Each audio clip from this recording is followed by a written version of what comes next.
I'm not who I used to be. I'm the monster I was forced to become.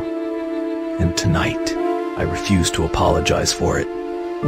They said I changed, grew colder, sharper, quieter, but they never asked why. No one asks what silence cost me.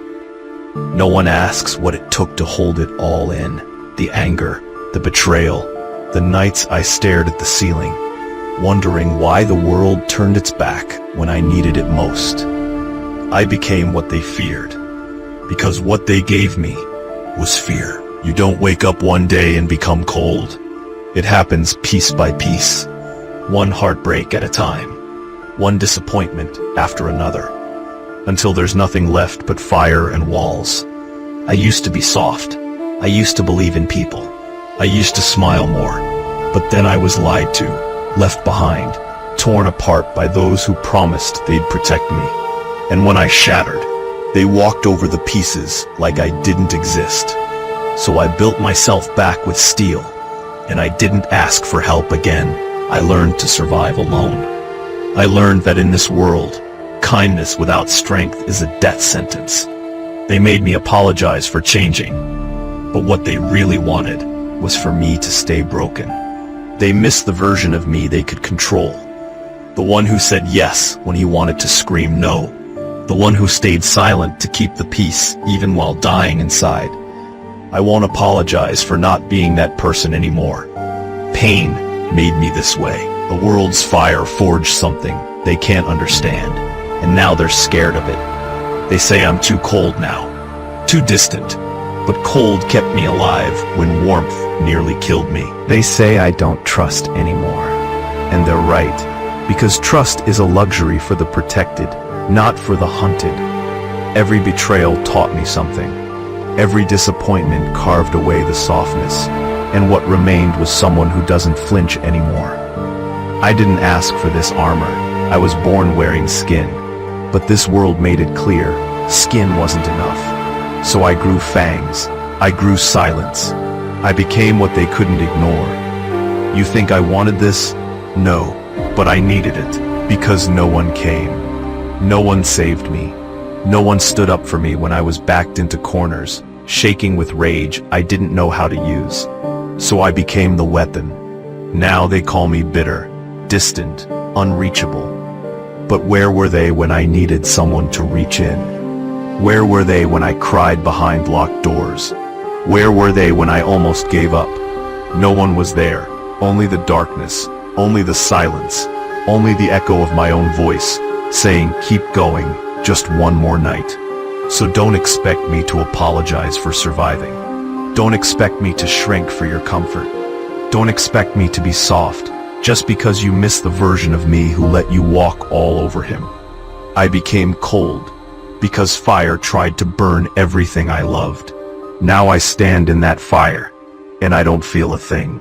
You can call me the villain if that helps you sleep, but I know the truth. I didn't choose this version of me. I was forced to become it.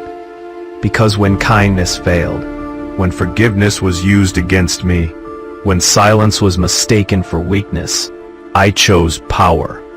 Not cruelty, power. The power to say no. The power to walk away. The power to protect my peace like a soldier guards his final breath. This world doesn't respect softness unless it's backed by strength. So I stopped apologizing for being strong. I stopped apologizing for saying no. I stopped apologizing for cutting people off who only came around when they needed something. I stopped apologizing for choosing myself. You want to know the worst part? Even after everything, I still feel. I still care. I still hope. But I don't lead with those parts of me anymore. I guard them. Because I've learned, not everyone deserves access to your soul. Not everyone deserves the best parts of you. I reserve those for the few who've earned it. And that list is small, and getting smaller. I've been the soft one, the forgiving one, the one who gave and gave and gave until there was nothing left. Not anymore. Now I give only to those who pour back. I've been called the monster because I refuse to bleed for people who wouldn't even hand me a bandage, and I won't apologize for that. You say I'm cold? No, I'm focused. You say I'm mean? No, I'm aware. You say I'm broken? No, I'm rebuilt, stronger, sharper, and far more dangerous. I've learned how to say nothing, and let my silence speak louder than my rage ever could. I've learned that walking away is louder than shouting. I've learned that being underestimated is the greatest advantage in a world that judges by appearances. So let them fear the version of you that rose from the ashes. Let them whisper. Let them point. Let them say he changed. Because they were never there for the story. They weren't there when you buried version after version of yourself just to survive. So don't apologize. Don't explain. Don't soften your edges to make them comfortable. You're not the monster. You're the product of survival. The fire didn't kill you. It gave you purpose. And now you move like a shadow. Unapologetic. Unbreakable. You earned your scars. You earned your silence. You earned your peace. And you don't owe anyone an apology for becoming what they made you. The truth is, they should be thankful you only became cold and not cruel.